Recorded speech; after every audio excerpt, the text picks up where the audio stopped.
দুর্নীতির বিরুদ্ধে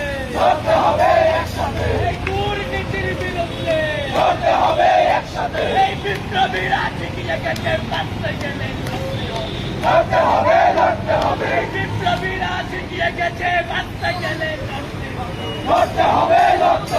ভগৎ সিংরা শিখিয়ে গেছে বাঁচতে গেলে।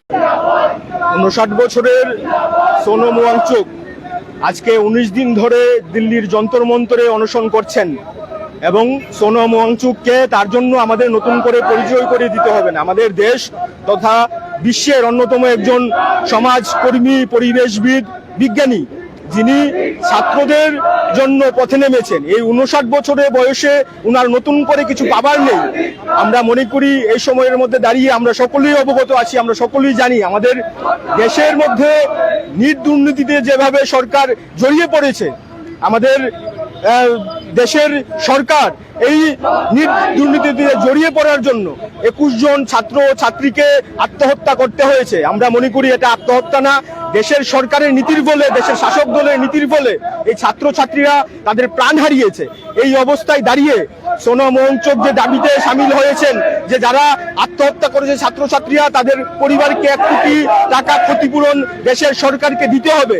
এই জায়গায় দাঁড়িয়ে আমরা ভারতের ছাত্র ফেডারেশন ত্রিপুরা রাজ্য কমিটির সিদ্ধান্ত গ্রহণ করেছি সোনম ওয়াংচুককে সংহতি জানানোর জন্য, আমাদের সকলের প্রয়োজন এগিয়ে আসার জন্য। এটা সোনম ওয়াংচুক বা এসএফআই এর লড়াই না, আমাদের দেশের আগামী প্রজন্ম, নতুন প্রজন্মকে রক্ষা করবার জন্য সকলকে একত্রিতভাবে লড়াইয়ে সামিল হতে হবে।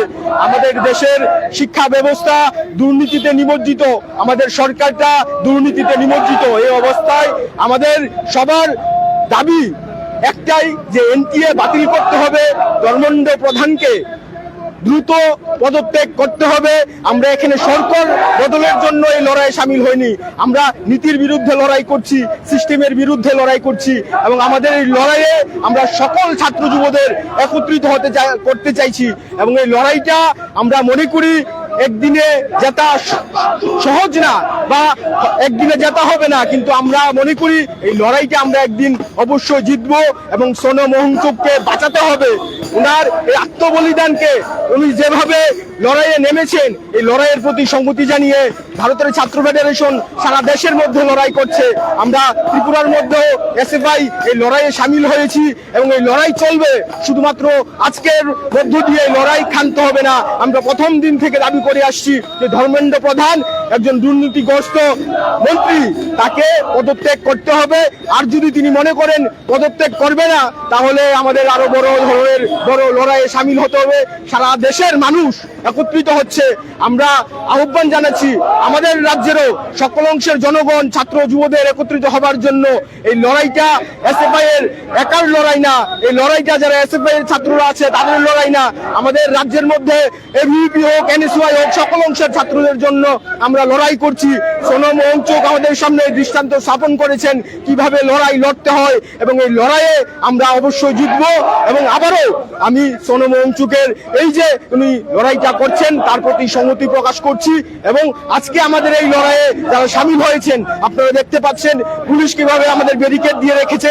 পুলিশ মনে করছে এইভাবে আমাদের আটকাতে পারবে। আমরা বলতে চাই পুলিশ আমাদের আটকাতে পারবে না। কোনোদিন স্বৈর শাসক আমাদের আটকাতে পারেনি, পুলিশও আমাদের আটকাতে পারবে না। আমাদের এই আন্দোলন আরো তীব্র হবে। পুলিশ আমাদের উপর যত আক্রমণ বাড়াবে আমাদের আন্দোলন তত বেশি মাত্রা লাভ করবে। ভারতের ছাত্র ফেডারেশন পেছনের দিকে তাকাবে না, সামনের দিকে তাকাবে এবং সামনের দিকে তাকানোর জন্য আমরা সকল ছাত্রছাত্রীদের একত্রিত হওয়ার জন্য আহ্বান করছি।